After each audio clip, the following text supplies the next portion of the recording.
nagarraa caaluu nagaa waaqayyo waaqa jiraataa bakka kallattii iddoo isin jirtan hunduma keessatti isin dhafaa baay'atu hordoftoota qeddoo YouTube jedhe jalatti kan argamuuf kan jirtan addunyaa maraarra kan jirtan hunduma keessaniif isiniin jechaa jaartiin ajjii caaltuudhaan mucaa kee narraa fudhadhu jetteen jechuudha.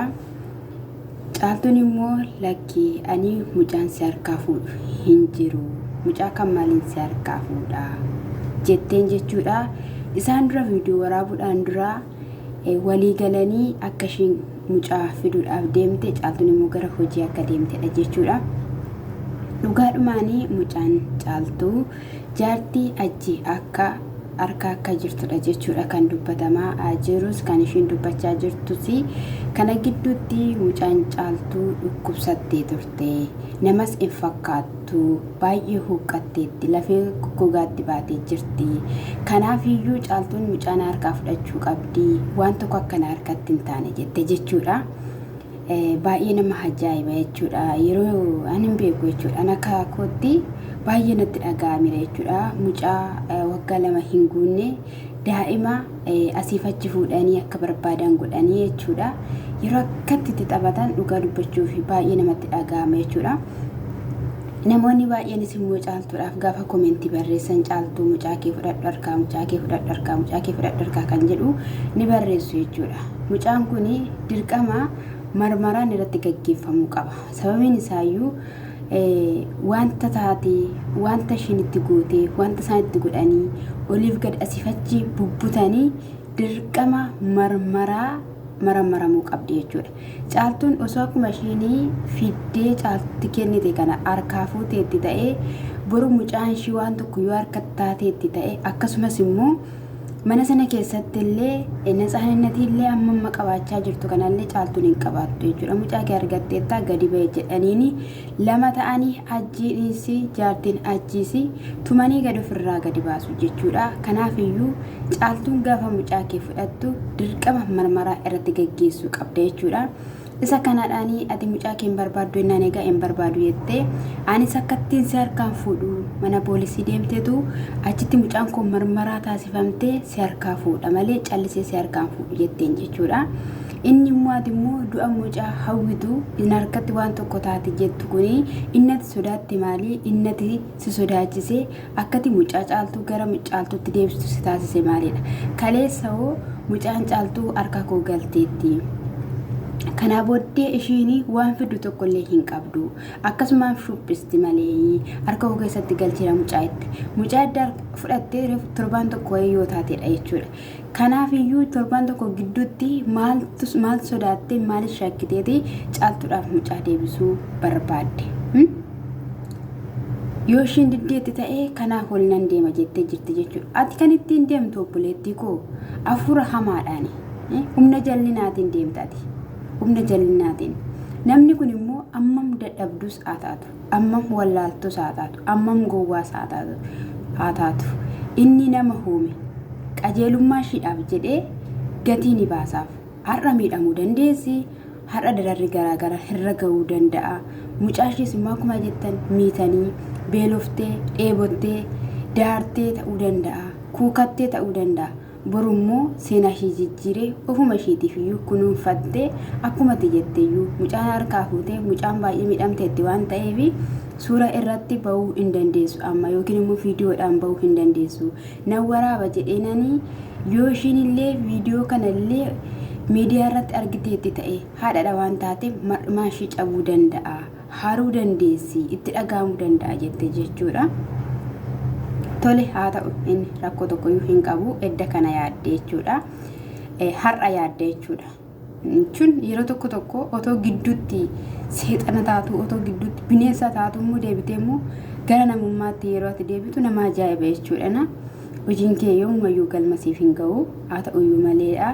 Egaa Caltuunis guyyoota muraasa tafee yeroota muraasa tafee mucaa koo harka koo keessa galfachuudhaaf jettee yaa Caltuu maalis haa ta'u maal waaqayyo harka kee keessa mucaa keessiif haa galchu jechuun jaaladha. Akkasumas immoo anaan akkanaan jetteetti ajjillee gaafattee turte jechuudha. Ajjii maalidhaa eenyutu dhufee mana kanaan yeroo hojii deeme jaartiin kee mucaa nan fida jechaa turte, mucaa manatti nan fida naan jechaa turte waan ta'eef fiddeetti manatti jettee gaafa gaafattu mucaa manatti fiddee turte, ani garuu mana hin turre. Bilbila yeroo naa bilbiltu mucaan jalaa boochii turte, ati maaliifidha mucaa kee hin fudhanne? Dura mucaadhaaf jettee miti kanatti waan baay'ee kaasaa turte.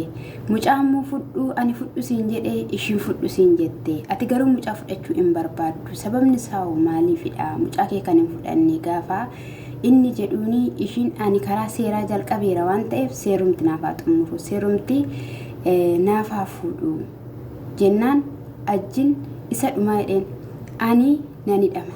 Eenyumtiyyuu hin hidhama. Ati nu hidhuudhaaf miti ishiis balleessaa ishii barteetti anis balleessaa koo bareera. Haa ta'uyyuu malee ati garuu diddeetta. Ati kan dhagahaa jirtu oduu namaati, haasawa namaati, haasawa abdii dhagahaa jirta jennaan abdii maqaa hin dhahiin. Garuu maalis haa ta'u erga akkas jettee hidhamee nan ba'a. Yoon du'uu baadheera ta'e hidhamee nan ba'a.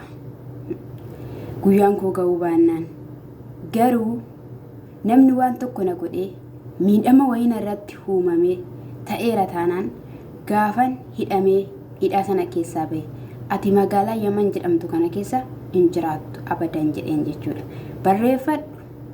Barreeffadhuuti seera qabeessaan qabadhu itti gaafatamta boruuni. Sittimnaan waan hundumayyuu jennaan diddeetta. Hanga namni si kadhatu, hanga namni si gorsu, hanga namni dhiifama nuu godhisiin jedhu jennaan diddeetta. Wanta ati barbaaddu naaf hin galle. Mucaa kee fudhadhuuti aniif ishiinis mana kana keessaa si dhiibbaana. Qophaa kee mucaa kee faana mana kana keessa jiraadhu jennaan dhagahuu diddeetta.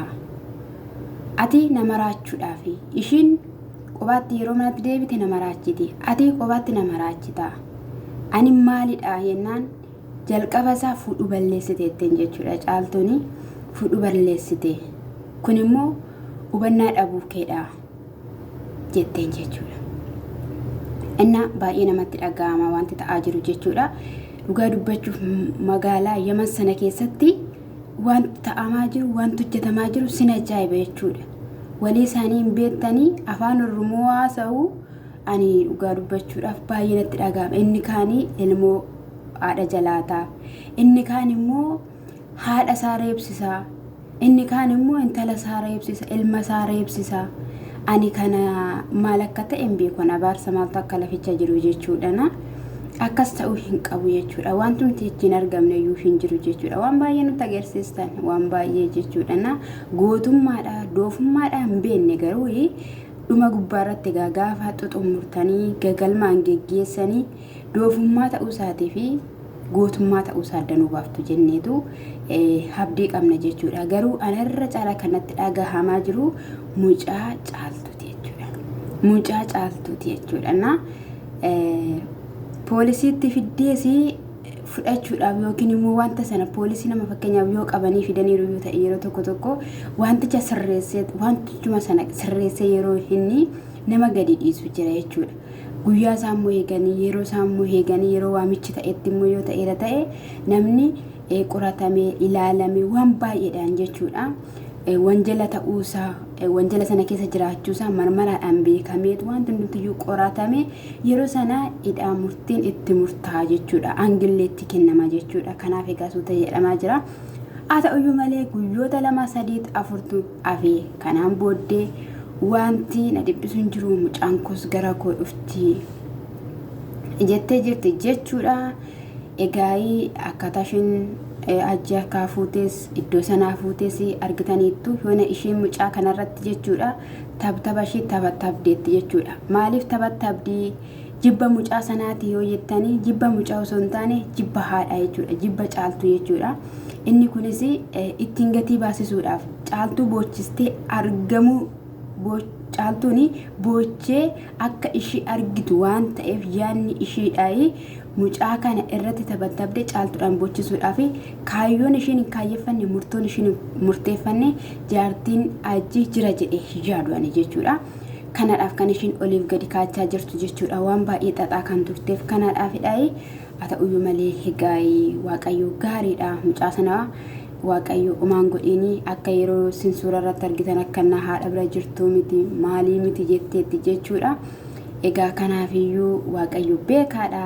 Umaa tokko ton ta'in harka keessiif haa galtu sin jechuun jaaladha Caaltuu. Asumaan hordoftoonni Qeddoo YouTube subscribe like naa godha amtuu fi amtuu sinirra haa qabu sinin jechuun jaaladha. Bara jiraattan keessatti amtuun goomattuun karaa keessan hin darbiin sinin jechuun jaaladha. Eebbifamaa gooftaan sinaa eebbisu. Shalom.